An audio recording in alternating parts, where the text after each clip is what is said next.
Have you ever looked around and felt the invisible weight of power pressing on every choice, every room, every conversation? Some seem to command respect without effort, while others fade, ignored, no matter how hard they try. It's not luck, it's not charm, it's something deeper, an ancient understanding of how people truly move, what they fear, and what they follow. More than 5 centuries ago, one man stripped away the polite illusions of society and revealed the raw mechanics behind influence.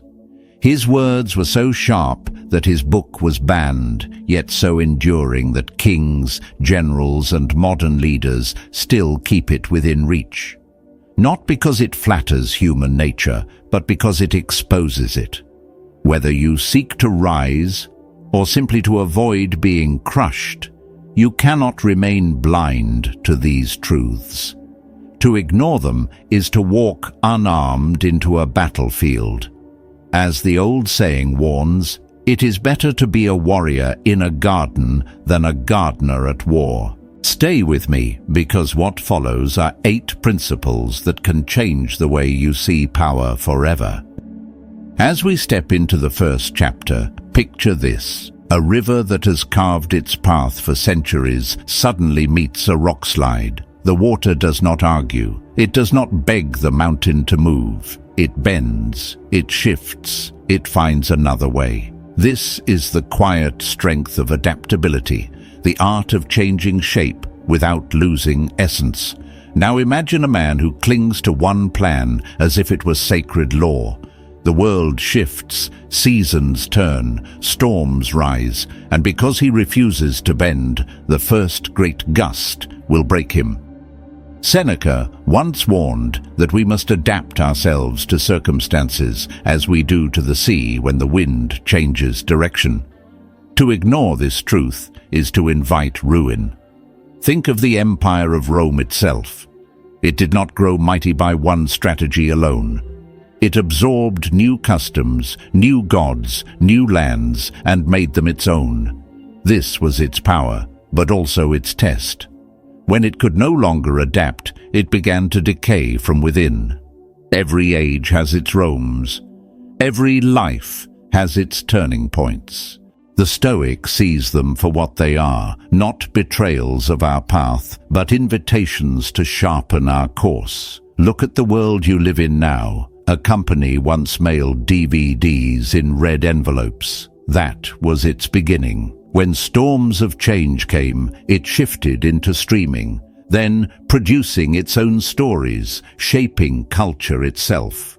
The rigid competitor laughed at first, and later vanished. The flexible one survived. The lesson is as old as Marcus Aurelius, and as modern as your phone. The one who adjusts becomes the one who endures. But adaptability is not cowardice. It is not the surrender of principle. It is the discipline of choosing action over attachment. Epictetus told his students, "Do not wish for events to happen as you want them, but wish them to happen as they do, and you will go well." This is not passive acceptance. It is the strength of the warrior who trains with whatever weapon the battlefield offers. If the sword breaks, he fights with his hands. If his hands fail, he fights with his mind. I remember a craftsman who lost his livelihood when machines replaced his trade. For a season he cursed the change, drinking bitterness like water. Then one day he chose differently. He learned the very machines that had displaced him. In time, he became not just a worker, but a master technician, sought out for his skill. His life did not end when the old path closed. It was reborn because he adapted. Ask yourself, how many times have you been clinging to a plan long after it has expired? How many times have you prayed for the wind to change instead of adjusting your sails? The Stoic does not wait for the world to match his design. He learns the rhythm of the world and moves with it, like a dancer keeping step with an unseen drum. So let me tell you this in plain words. No matter how good your plan A seems, it is never enough. Keep a plan B, a plan C, and most of all, keep the ability to shift when the ground beneath you breaks. Life is not a straight road. It is a series of bends, storms, and detours. The wise man does not curse them, he walks them. And here lies the heart of the first principle. Whosoever desires constant success must change his conduct with the times, bend like the river, endure like the tree that sways but does not snap. Hold your principles, but not your methods. Adaptability is not just a tactic, it is survival, it is freedom, it is strength hidden in plain sight. And it is only the beginning. Because from here, we step into a truth even sharper, the ancient balance between fear and love, and what it really means to command respect. Moving into the second chapter, imagine standing before a crowd where every face watches, but not every heart stands with you. Some smile because it is easy, some nod because the moment asks for it. But when the storm breaks, when the weight of decision falls, only a few remain. This is where the old tension emerges, the choice between being loved or being feared. Machiavelli once said, "It is better to be feared than loved if you cannot be both." At first, it cuts the ear like something cruel. But look closer, and you will see it speaks not of cruelty, but of clarity. For love in the eyes of many is fickle. It flows when the sun is warm and retreats when clouds appear. Fear, when rooted in respect, anchors loyalty deeper than mere affection. Think of the seasons of your own life. How many times have those who praised you in times of ease stepped back when hardship came? How often has admiration turned silent when true demands were placed on others? Marcus Aurelius observed that the opinion of 10,000 men is of no value if none of them know anything about the subject. Their love is noise, their respect is substance. In the world of leadership, this truth is seen again and again. When a leader seeks only to be liked, discipline weakens, promises are delayed, effort becomes casual. Those under him measure their loyalty as one might measure the weather, shifting with comfort, avoiding the cold wind of real responsibility. But when a leader commands respect, when the thought of failing him carries weight, performance rises. The standard is no longer optional, it is lived. Look at the story of Steve Jobs. He was not known for gentle words or warm approval, yet under his demanding presence, Apple forged creations that reshaped the world.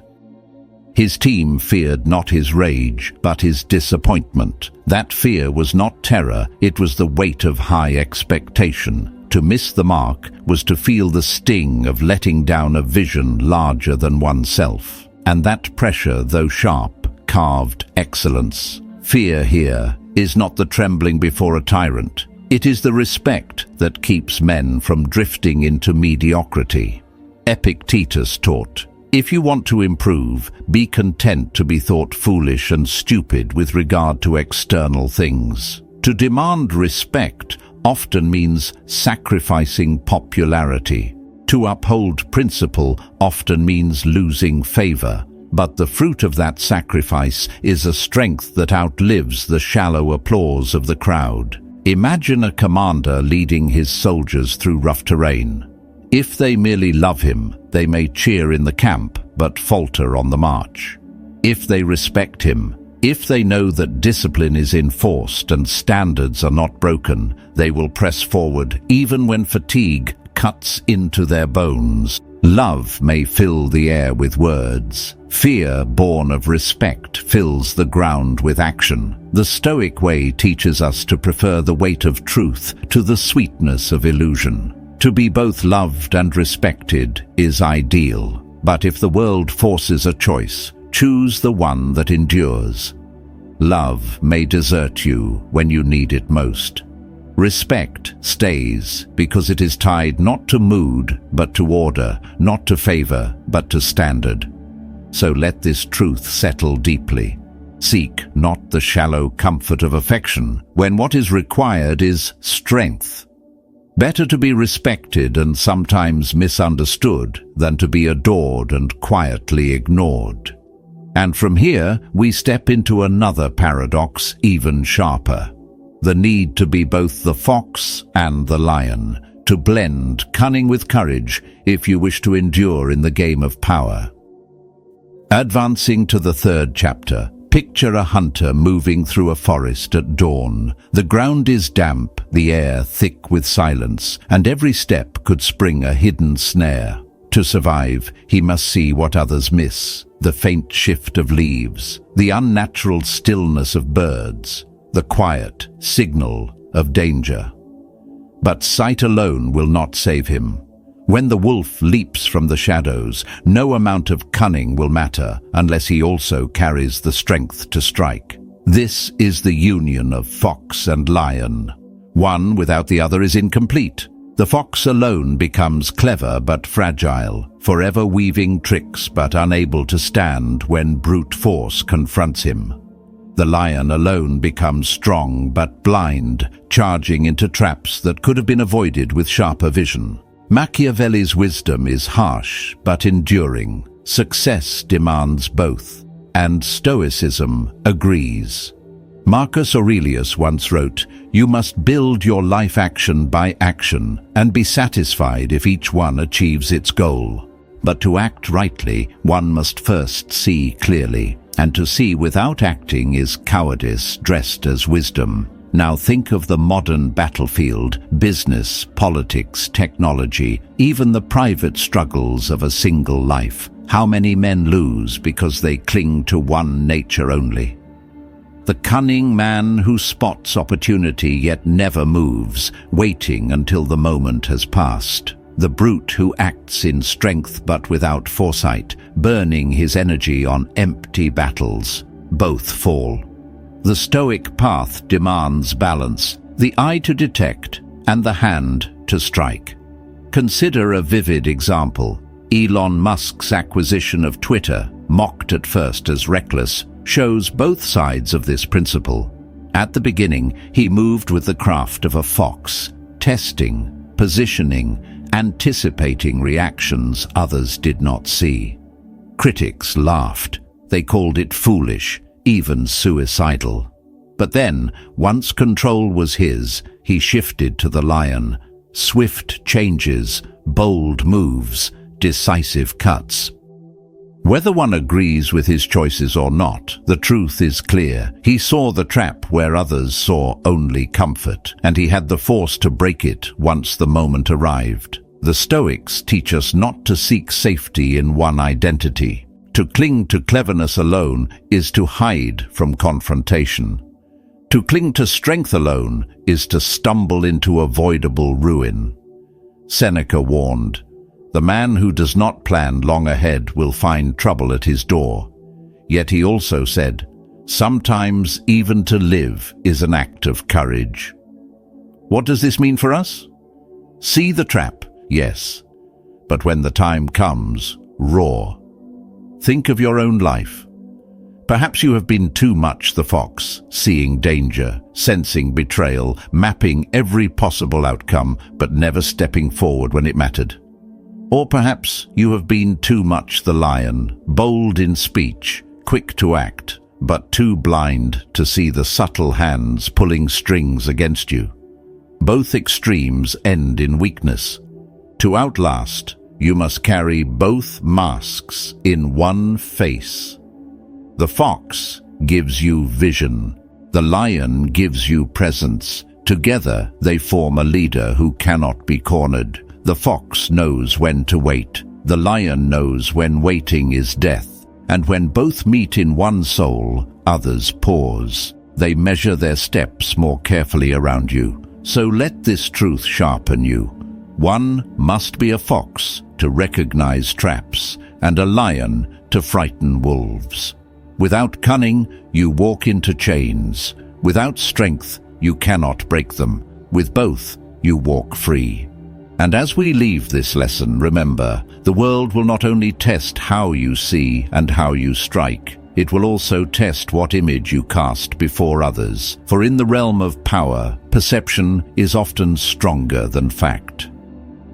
Here's where the 4th chapter opens, with a simple truth that cuts deep. The world rarely sees what you are. It sees what you appear to be, faces and shadows, gestures and tone, the frame you carry into every room. This is what speaks first. And though few ever touch your true essence, they will judge you as if they know it fully.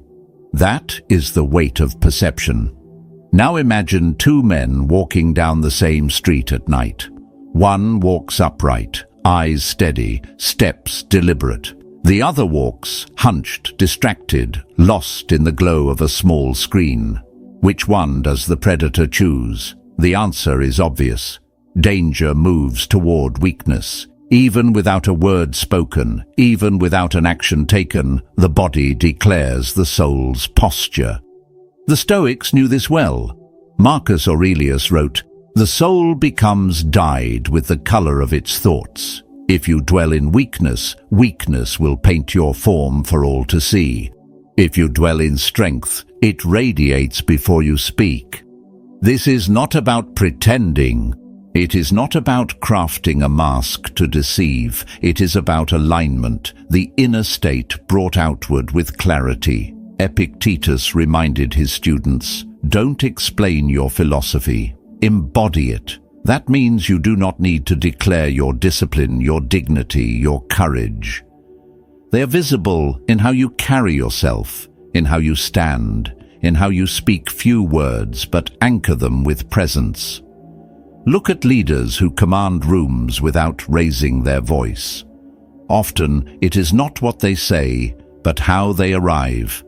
Their posture, their calm, their deliberate tone all communicate strength long before logic enters the conversation.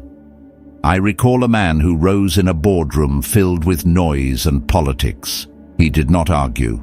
He stood, adjusted his jacket, and with one pause, silenced the room. His words were measured, his gaze steady. The decision fell his way, not because he shouted, but because his presence carried weight. That is the power of perception. Think also of the digital world where appearances are magnified. A single image can frame how thousands perceive you. Is it vanity to care? No, it is discipline. The Stoic does not seek empty praise, but he does not ignore how his stance, his words, his silence ripple through others. To neglect perception is to hand power to those who use it without conscience. To master it is to shield yourself while advancing with quiet strength. Seneca once wrote, "We are more often frightened than hurt, and we suffer more from imagination than from reality." And perception is precisely this imagination, the way others interpret what they see. The wise man does not control every thought of others, but he controls what he allows them to witness. He does not stumble through life careless of his image. He shapes it with intent, knowing it is both shield and spear. Ask yourself, what do others see before they know you? Do they see a man scattered and unsure, or a presence grounded, calm, unshaken? Do they hear the rustle of weakness or the silence of strength? You cannot choose every judgment, but you can choose how you walk into the world. And here lies the heart of the lesson. Perception is power. It can protect, it can command, it can warn others not to cross your line.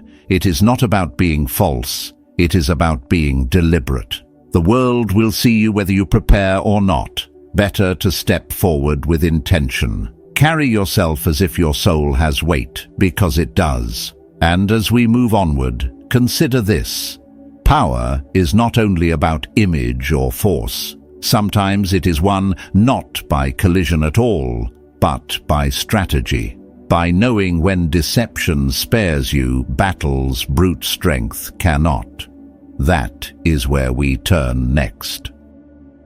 From here we enter the 5th chapter, and the lesson is as sharp as a blade drawn in silence. Machiavelli wrote, "Never attempt to win by force what can be won by deception." At first glance, the word cuts harshly, as if it were a call to dishonor. But in truth, it is not about lies. It is about wisdom. It is about conserving strength for the battles that matter, and never wasting the fire of your spirit in struggles that could be won with clarity and cunning. Think of war. The fool charges headlong into the fortified wall, hammering until his bones shatter. The wise man finds the gate left unguarded, or waits for hunger to hollow the enemy from within. One spends his blood for pride, the other spends his patience for victory. Seneca once said, "Brave men rejoice in adversity, just as brave soldiers triumph in war." Yet even the bravest soldier knows not every strike should be delivered with the sword. Often the silent move, the unexpected step, is stronger than brute force. Now imagine a marketplace in the modern age. American car makers once towered like giants, building machines of steel and size. And into this land walked Toyota, not with massive vehicles to wrestle the giants head-on, but with something subtle, almost unthreatening. Smaller cars. Fuel efficient, a niche the giants had ignored. The move looked modest, even harmless. But over time, that small path carved a river through stone. Toyota did not roar into the fight. It slipped in through the quiet door, and years later stood as the largest automaker in the world. That is not deceit. That is strategy aligned with endurance. The Stoics understood this long before markets and machines. Marcus Aurelius reminded himself, "You have power over your mind, not outside events. Realize this, and you will find strength. To strike with force at everything outside is to waste yourself.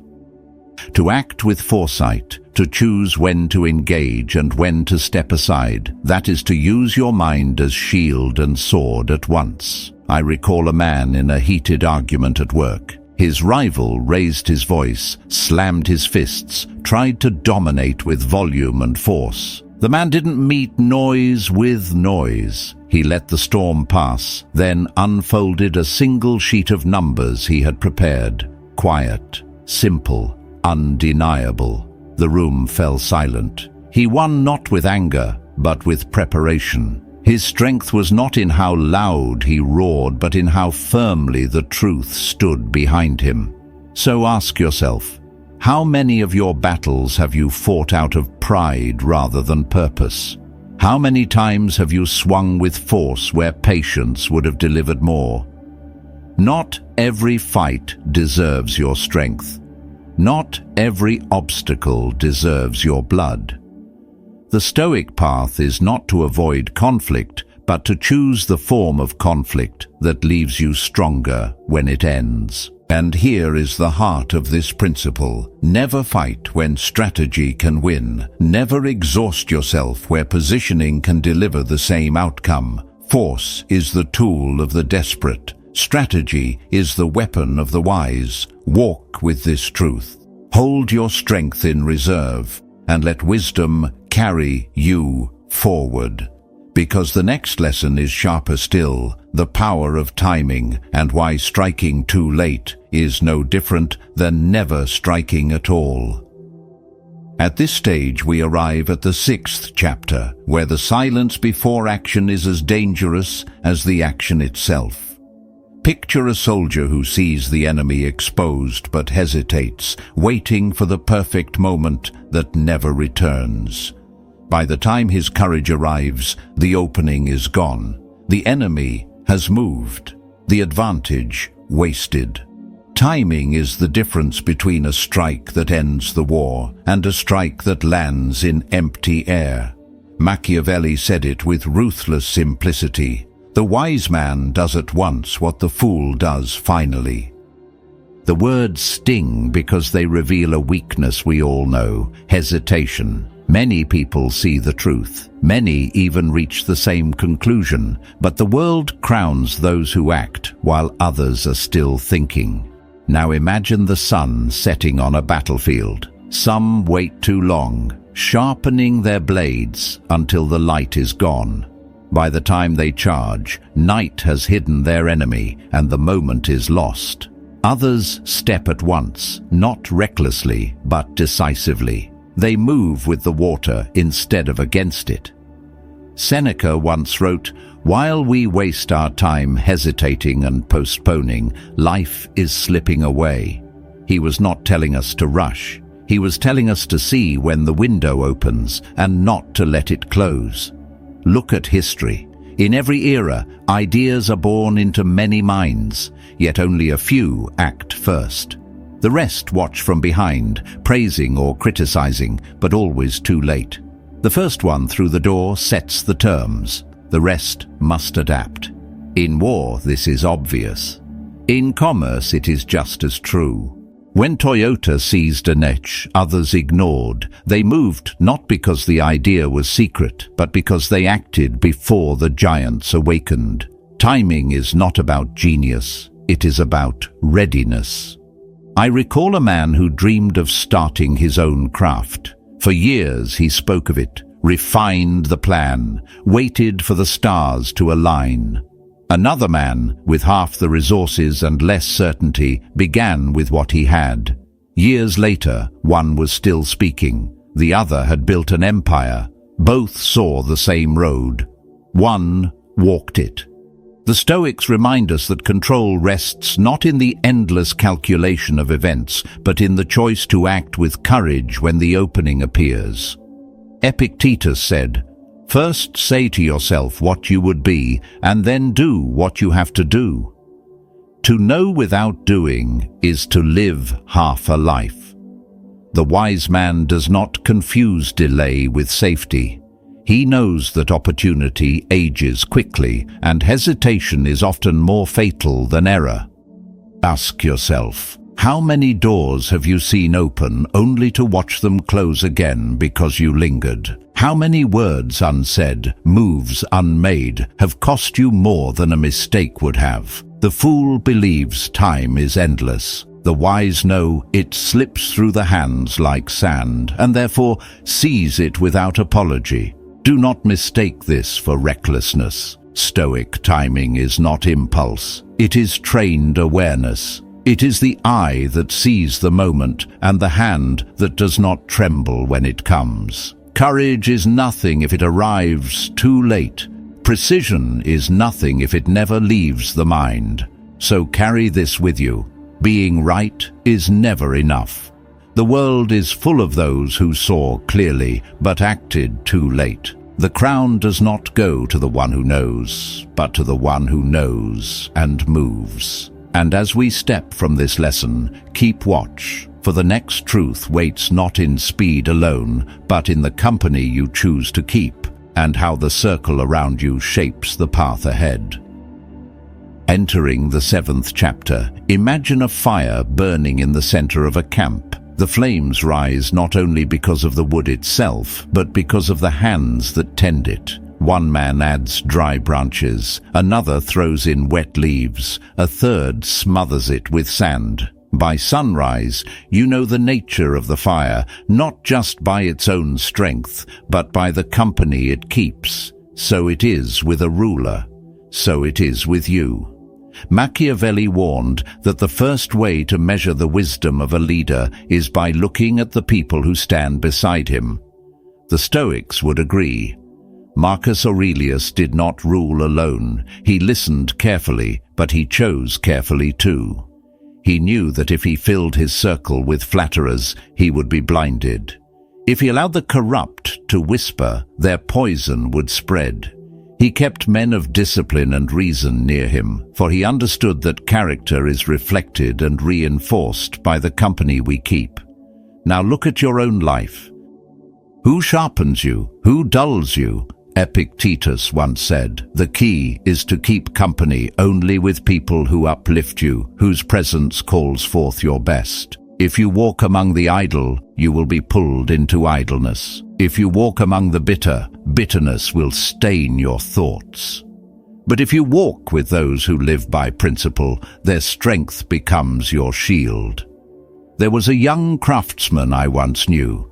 His talent was bright, but his circle was dark.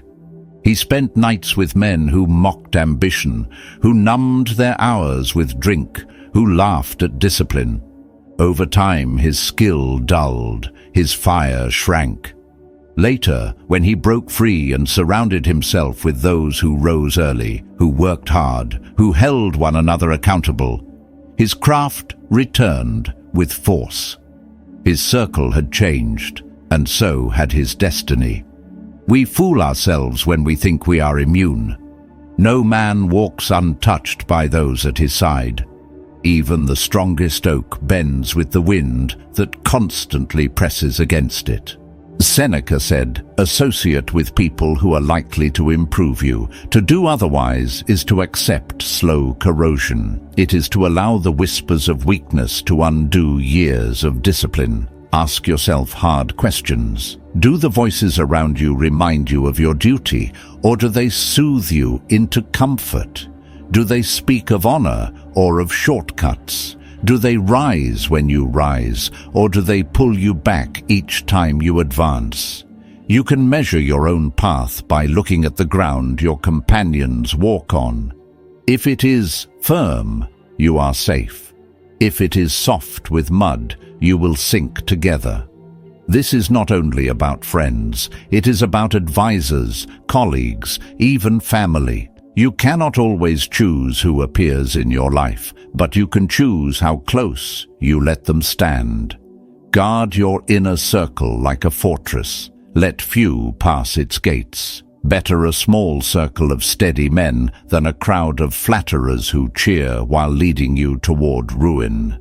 So here lies the truth of this principle. Your circle is not just background. It is your mirror, your echo, your shadow. To manage it poorly is to invite downfall. To manage it wisely is to multiply your strength beyond what you alone could carry. And as we move forward, remember, no circle, no counsel, no alliance matters if you lack the courage to act. For power does not lie in preservation of what is, but in the decision to overthrow it when the time demands. That is where the final principle leads. Advancing to the 8th chapter, the air feels heavier, as if the room itself is waiting for a choice to be made. To stand still is also a decision. To preserve the ground beneath your feet may seem safe, yet in truth, it is the most dangerous gamble of all. Machiavelli's words strike like a hammer. I am not interested in preserving the status quo. I want to overthrow it. At first it sounds like rebellion, but listen deeper and you will hear the call not of chaos, but of decisive action. Now imagine a fortress left untouched for years, its walls once strong, its gates once proud. Yet with every season of neglect, the mortar cracks, the iron rusts, the guards grow complacent. From a distance it still looks imposing. But to the eye of an enemy, it is ripe for conquest. The danger was not in battle. The danger was in refusing to adapt, in believing that what once worked would always protect. So it is with our lives, our work, our choices. To cling blindly to the current state is to invite collapse. The Stoics understood this truth. Marcus Aurelius wrote, "You must build up your life action by action. Each choice is a stone, each decision a wall, but walls must be rebuilt, not worshipped. To preserve without improvement is to rot while pretending to stand." Seneca warned that life slips away not because of sudden catastrophe, but because of wasted days repeating themselves. To delay decision is itself a decision, one that costs more than courage ever could. Think of those who shaped the world. They did not wait for permission. They did not cling to what was comfortable. When the ground grew weak, they struck it open to build something new. In business, in art, in leadership, the pattern is the same. The bold who risk a calculated step forward surpass the cautious who remain rooted. It is not recklessness. It is resolve. The Stoic does not throw himself into chaos for vanity's sake. He acts with measure, but he acts. Take the story of innovators across ages. Once, every home lived by candlelight. Then came lamps, then electricity. Each step mocked at first, yet each step remade the world. Yet who remembers the names of the men who clung to candles? History keeps the names of those who dared to replace them. So it is with every choice before you. Will you protect the candle, or will you kindle the fire that blinds the old world and births the new? I recall a man who stayed in the same trade long after its peak, telling himself it was safer to remain than to risk change. His colleagues who dared to pivot, who studied new skills and seized fresh ground, advanced while he stood still. In time he was not safe at all. He was obsolete. His tragedy was not failure, but hesitation. Epictetus taught, "First say to yourself what you would be, and then do what you have to do." It is the doing that separates the living from the stagnant. Decisions are not always comfortable. They rarely come with perfect clarity, but they carve the shape of destiny. To avoid them is to be shaped by forces outside yourself. To seize them is to master the only ground you truly own, your own will. So here is the final weight of this principle. It is better to act boldly and refine as you go than to polish hesitation until the moment is gone. The enemy of greatness is not failure, it is preservation without purpose. And as we close these 8 principles, remember this: power is not granted by birth or by favor. It is built in silence, defended with discipline, and proven in decisive moments. The question now is not whether these truths endure, they have for centuries. The question is whether you will step forward and embody them, or remain still while others rise. Machiavelli's true gift was not in schemes or deception, but in revealing how power truly moves beneath the surface of human affairs. Stripped of illusions, his principles endure after 5 centuries because they speak to what remains constant in human nature and the order of the world. Whether you are shaping your path, building your craft, leading others, or simply protecting your ground, these lessons remain as steady as iron. The question is not whether these principles hold power. The question is which one you will take into your own hands first. Power is not found in wishing or waiting. It shows itself in how you act, in how you adapt to the turning of events, in the respect you command by holding your standard, and in the courage to act when others falter. Share in the comments with 2 words: your choice. Let this be the start of your own reflection. If these truths strengthened you, consider subscribing so you can keep walking with me through more of these timeless paths. Each step builds upon the last, and the next may be the one that sharpens your edge. Remember, wisdom is never a single destination. It is the road itself. Walk it with discipline and walk it with strength.